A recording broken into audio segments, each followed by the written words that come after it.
ஒரே சிந்தனை திரும்ப திரும்ப வருகிறதா? என்னால் முடியாது, எனக்கு தகுதி இல்லை, என்னிடம் பணம் இல்லை.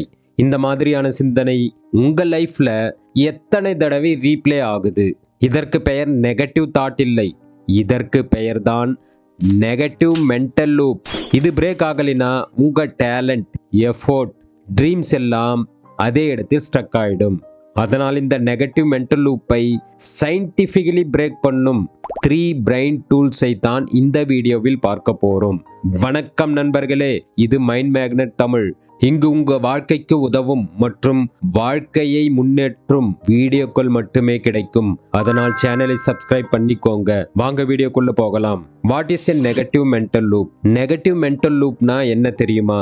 உங்க மனதில் ஒரு தாட் வருது, அதனுடன் சேர்ந்து ஒரு எமோஷனும் வருகிறது, அதன் விளைவாக ஒரு செயலை செய்கிறீர்கள். Thought, emotion, action.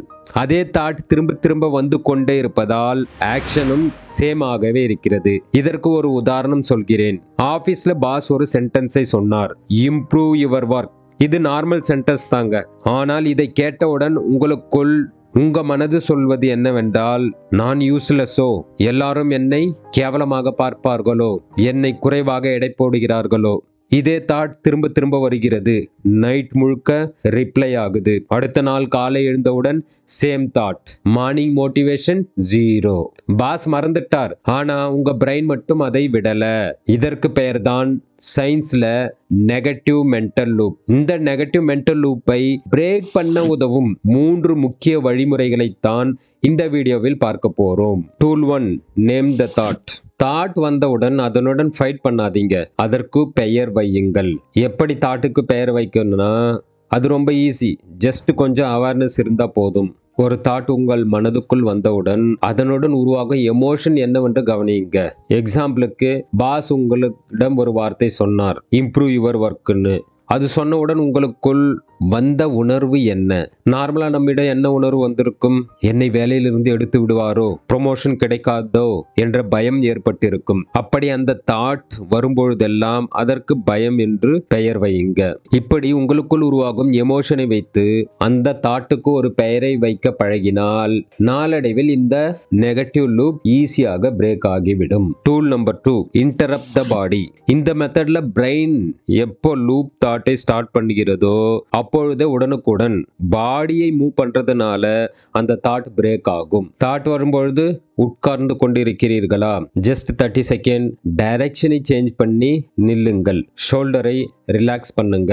ஒரு 4 செகண்ட் மூச்சை இழுத்து, ஒரு 2 second hold and 6 second exhale பண்ணுங்க.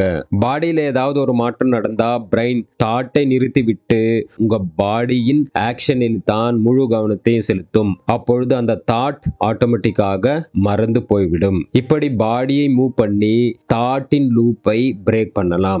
மூன்றாவது tool number 3, right it once. Loop தாட்டை பிரெயினுக்குள்ள ஹோல்ட் பண்ணாதீங்க. ஜஸ்ட் ஒரு பேப்பரை எடுத்து எழுதுங்க. இப்ப என்ன தாட் ரிப்பீட் ஆகுது? ஒரு லைன்ல, நெக்ஸ்ட் லைன்ல இது எனக்கு உதவுமா, இதற்கு என்ன ப்ரூஃப்? 10 டைம் மைண்ட்ல ரிப்பீட் ஆவதை ஒரு டைம் பேப்பர்ல எழுதுங்க. இதே மாதிரி எழுதும்போது பிரெயின் ரிலாக்ஸ் ஆகும். ஏன்னா பிரெயின் நினைக்கும், பேப்பர்ல எழுதிட்டா அந்த இன்ஃபர்மேஷன் சேஃபா இருக்கும்னு. இப்படி இந்த 3 வழிமுறைகளில் ஏதாவது ஒரு வழிமுறையை தேர்ந்தெடுத்து, அல்லது அந்த நேரத்தில் உங்களுக்கு நினைவுக்கு வரும் ஏதாவது இந்த 3 வழிமுறைகளில் ஒன்றை தேர்ந்தெடுத்து தாட் வரும்பொழுது ரெகுலரா இம்ப்ளிமெண்ட் பண்ணா உங்களுடைய நெகட்டிவ் லூப்பை ஈஸியாக பிரேக் பண்ணலாம். குரோத்தை ட்ரை பண்றவங்களிடம் தான் அதிகமான நெகட்டிவ் லூப் வரும். அதனால் நீங்கள் வாழ்க்கையில் முன்னேற விரும்பினால் இந்த நெகட்டிவ் லூப்பை பிரேக் பண்ணும் வழிமுறைகளை பின்பற்றுங்கள். சேஞ்ச் ஸ்லோவா தான் நடக்கும், ஆனால் ஒரு முறை ஸ்டார்ட் ஆனா நீங்க அன்ஸ்டாப்பபிள். இந்த வீடியோ உங்களுக்குள் ஒரு புரிதலை ஏற்படுத்தியிருந்தால் ஷேர் பண்ணுங்க. இது போன்ற வீடியோக்களுக்கு சேனலை சப்ஸ்கிரைப் பண்ணிக்கோங்க. நன்றி நண்பர்களே.